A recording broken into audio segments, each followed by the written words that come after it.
अन्तर्राष्ट्रिय सम्बन्धको परम्परागत र वैज्ञानिक उपागमको भिन्नता। दोस्रो विश्वयुद्धपछि अन्तर्राष्ट्रिय सम्बन्ध र राजनीतिको अध्ययन क्षेत्रमा क्रान्तिकारी परिवर्तन आएको हो। वर्तमान अवस्थामा विज्ञान, प्रविधि तथा सञ्चारको विद्युतीय विकासमा आएको तीव्र परिवर्तनले संसारलाई विश्वव्यापीकरणको अवस्थामा पुर्याएको छ। तसर्थ वर्तमानमा यस प्रकारको अध्ययन तथा महत्त्वमा समेत परिवर्तन भएको अवस्था छ। यसै सन्दर्भमा अन्तर्राष्ट्रिय सम्बन्धको परम्परागत अध्ययन पद्धति साथै वैज्ञानिक पद्धति तथा उपागमको फरकलाई प्रष्ट पार्न सकिन्छ। परम्परागत उपागम, जसलाई ट्रेडिसनल अप्रोच पनि भनिन्छ, यस पद्धतिले कूटनीतिक इतिहास, कानुनी तथा संस्थागत अध्ययन जस्ता कुरालाई जोड दिई अन्तर्राष्ट्रिय सम्बन्ध अध्ययन मूल्यपरक बनाएको छ। यसैगरी वैज्ञानिक उपागम, जसलाई साइन्टिफिक अप्रोच पनि भनिन्छ, यसले अन्तर्राष्ट्रिय राजनीतिलाई पनि विज्ञानको श्रेणीका रूपमा राख्दै मूल्य निरपेक्ष अध्ययनलाई जोड दिएको छ। यसैगरी परम्परागत उपागममा ऐतिहासिक अनुभव तथा ऐतिहासिक घटनाहरूको अध्ययनलाई विषयवस्तु बनाइएको छ। यसैगरी वैज्ञानिक उपागममा प्रविधिलाई जोड दिई विज्ञानको सामग्री, तथ्य सङ्कलन लगायतका कुरालाई विषयवस्तु बनाइएको छ। यसैगरी परम्परागत उपागमले ऐतिहासिक घटनाको आधारमा भविष्यवाणी गर्दछ भने वैज्ञानिक उपागममा अन्तर्राष्ट्रिय सम्बन्धमा भएका आकस्मिक घटनाहरूको अध्ययन, मानव व्यवहारको अध्ययन र तथ्याङ्कहरूमा जोड दिइन्छ।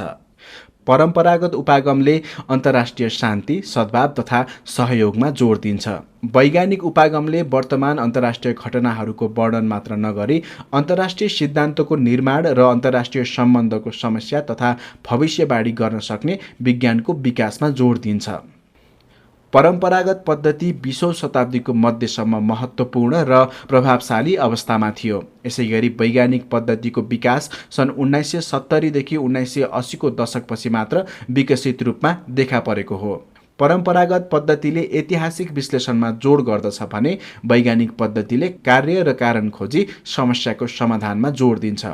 यसैगरी परम्परागत उपागमको उद्देश्य वर्तमान अन्तर्राष्ट्रिय समस्याहरूको वर्णन एवं विश्लेषण गर्नु तथा कुनै निश्चित राज्य तथा अन्तर्राष्ट्रिय सङ्गठनका लागि नीति, विकल्प, स्रोत तथा परिणामको विषयमा विमर्श गर्नु हो। जबकि वैज्ञानिक पद्धतिका पक्षपातीहरू एउटा यस्तो सिद्धान्तको निर्माण गर्न चाहन्छन् जसको आधार तार्किक वा गणितको प्रमाणमा रहन्छ वा ठोस वैज्ञानिक प्रक्रियाबाट प्रमाणित सत्यताका आधारमा हुन्छ।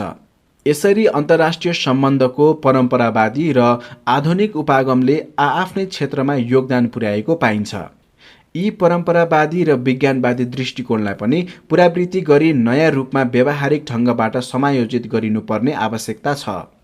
जसरी मानव समुदायमा रहने कोही पनि व्यक्ति निरपेक्ष रहन सक्दैन, त्यसैगरी यसको वैज्ञानिक र तटस्थ अध्ययन जरुरी छ। तसर्थ समाज विज्ञानमा अनुसन्धान वैज्ञानिक र निरपेक्ष तर उद्देश्य सापेक्ष, मूल्यपरक र सान्दर्भिक हुनुपर्छ। अन्तर्राष्ट्रिय सम्बन्ध र राजनीतिको अध्ययन ज्ञानका लागि मात्र नभएर वैज्ञानिक विधिको प्रयोग गरी सुरक्षित, शान्तिपूर्ण र समुन्नत विश्व निर्माणका लागि समेत हुनुपर्दछ। साथै जटिल समस्याहरूको वैज्ञानिक खोजबाट सहज निकासका लागि तर्कपूर्ण र अर्थपूर्ण निष्कर्ष निकाल्न आवश्यक छ। त्यसका लागि वैज्ञानिक उपागम आवश्यक छ भन्न सकिन्छ। अझै यसको पनि परिमार्जित रूप आजको आवश्यकता हो।